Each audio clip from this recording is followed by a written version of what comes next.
obviously Friday night, it's quite similar to 2004 where, like yourselves at Cork City, you needed Shelbourne to slip up so you could take advantage and jump above them in the league. How nerve-wracking is it to be in that kind of scenario, knowing that the title rests not just on your result but also on the result of others? Shells were ahead of us for a long period of time and we were trying to rein them in, and it seemed unlikely they'd lose the last match, to be fair. So we weren't really thinking we were going to win the league, if you know what I mean. Mm-hmm. It was very different in 2005 when we knew that if we won on the last day of the season, we would win the league. So it is very different, I suppose, from Shamrock Rovers' point of view. The only thing I would say that might be different is that with Shell's playing Derry away this year, that's a tough game. Like, Shamrock Rovers will kind of half think they're in with a chance here. That Shelbourne team were so strong in 2004 that we felt, to be honest with you, we kind of knew Shells had it wrapped up. It'll be a little bit different with Rovers watching Shelbourne. Obviously it'll be happening at the same time, but I think they'll be hoping that Derry, with everything to play for in Europe, will get a result. When it's out of your control, it's not ideal, I suppose, really. Last day of the season, 2005. Can't believe I'm revisiting this, but Derry obviously need to go down to Turner's Cross and get the draw. Cork City needed the win from second place. Can you describe what the mood around the team was like in the city leading up to that final game? It was an unbelievable build-up, and I'm going to remind you of another bad memory here. We also beat Derry in the semi-final of the Cup. We were looking into 2 games to define our careers, you know what I mean? Cork City hadn't won a league in 12 years, I think it was at the time. The Cup, they'd only won once in their history up to that stage. The whole city was alive to this and were on edge, looking back on it, everyone says at the time, that's better because you have to win, but I didn't really believe them. Do you know what I mean? You're kind of going in and saying, you know what, we'd be better off with the points on the board, Derry are ahead of us. Mm-hmm. But actually they were right. Just the way it worked out, we knew what we had to do. We just had to go for it, and now it helped us. We were at home, of course, and Derry had to travel down to us.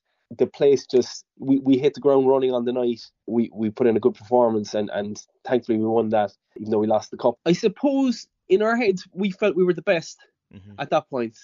We had beaten Shells, we beat them away comprehensively 2-0, and I think that night actually when we beat them away we were kind of like, this is us, we're the top dogs now, if you know what I mean, because Shells had won the league and we're the top dogs for a while and would again win the league the year after.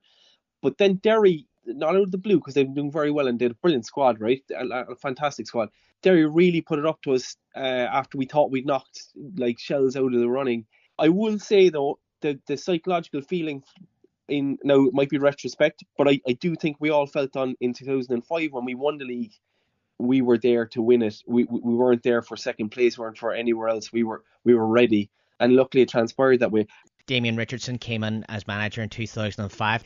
How did his approach impact the squad's mentality and drive in clinching the title for you? Yeah, I'm glad you asked that, Dee, because when you were asking me to talk about this today, I was thinking about it, and Damien's approach to it was actually crucial, to be honest with you. The thing about Damien is he was less hands-on in some ways than Pat Dolan, our previous manager. Mm-hmm. Pat would have everything planned down to the last minute, last second, and it was more of a controlling manager role that Pat had. Damien would leave you off a little bit. The two of them worked in tandem for that season in the sense that we were left off a bit of freedom from maybe the Pat Dolan era. And on the day in question is a good example of it. I suppose we had to win the league against Derry. They're coming down to our patch as such, and you're expecting, maybe a big speech from Damien, maybe. And who was, by the way, could give great speeches, right? Full of very long words. He made it very short because he knew we had enough information coming at us from all angles. And he just said, trust yourselves. And to this day, I think of it because it was perfect. It was what I needed to hear. He was like, I picked you for a reason. Each of you need to trust yourselves. And sure, look, he could have spent 20 minutes talking to us and it wouldn't have went in. But he just said that in 5-10 seconds, and it had the impact. So I think that moment in time was Damien captured it, did great things in how he prepared us. Two strong managers this year for the league, and Damien Duff and Stephen Bradley. Whenever you look at those, is there any qualities that may even remind you of Rico?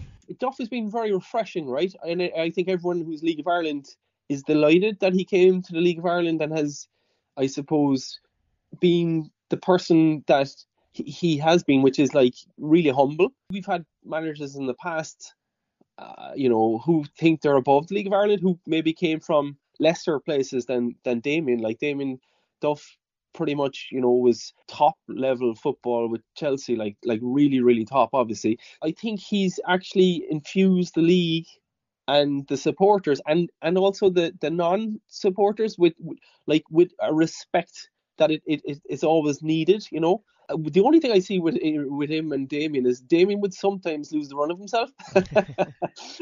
Post-match analysis kind of stuff. It wasn't his own personality coming out. He would just be he just needed 5 minutes to cool down kind of thing. See that in Damien Duff sometimes.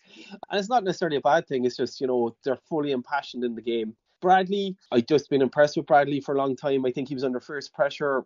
Rovers, we'll all remember, when he wasn't winning the league, and they gave him the time, thankfully, for them and for, I suppose, the league. They've done amazing to come back in and be there on the last day of the season. And it's a big if my experience anything to go to from the 2004 season, you just feel Shamrock Rovers don't deserve it a little bit, and that Shells do, and sometimes that rings true in the end of the thing. But Shells still have to go to Derry and win, and that's a very difficult scenario. And obviously, Rovers playing Waterford, isn't it, Dee? So that's not a bygone conclusion either, given what we had to do back in 2004. We just had to beat UCD, I think it was, and we didn't. So you just never know. You're right. What I think the point you're probably hinting at, if you take your eye off the ball at all, you'll get punished on the last day of the season. Football can be a very punishing place, and I think for Damien Duff, he'll know enough about it to know that, guys, you just cannot take your eye off winning this game in any sense and just forget about the other game. My inkling is that Shells will probably do it, but it's not going to be easy. And if you wanted to go one place and try and get a result, it's probably not Derry.